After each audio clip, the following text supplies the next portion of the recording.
Yeah. Esto va por nuestro Trayenco, por nuestro territorio. Yeah.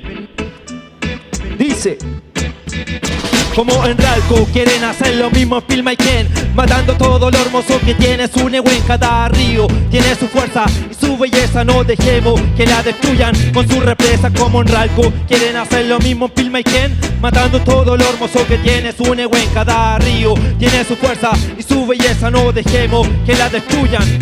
El gobierno dice que estamos en crisis energética, que hay que construir centrales hidroeléctricas. Mentira, son intereses económicos que llenan los bolsillos de wincas políticos, haciendo embalse los balsa con falsas expectativas.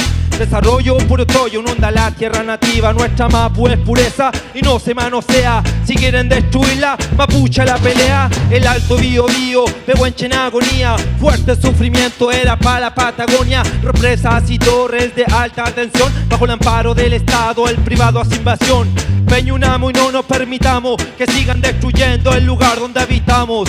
Seguir luchando en nuestra tarea contra Pulbunen de esa Power S.A. Yeah. Como en Ralco quieren hacer lo mismo en Pilmaiquén, matando todo lo hermoso que tiene su Nehuen. Cada río tiene su fuerza y su belleza, no dejemos que la destruyan con su represa. Como en Ralco quieren hacer lo mismo en Pilmaiquén, matando todo lo hermoso que tiene su Nehuen. Cada río tiene su fuerza y su belleza, no dejemos que la destruyan. Ahora Pilmaiquén sin represa, Carilafquén sin represa, Chuful sin represa, Curarregua sin represa, Río Ñuble sin represa, Río Maipo sin represa. Nuestros ríos no se venden, fue ley Tati, se luchan y se defienden, fue ley Tati. Marchuo. Muchas gracias, Peña Namien.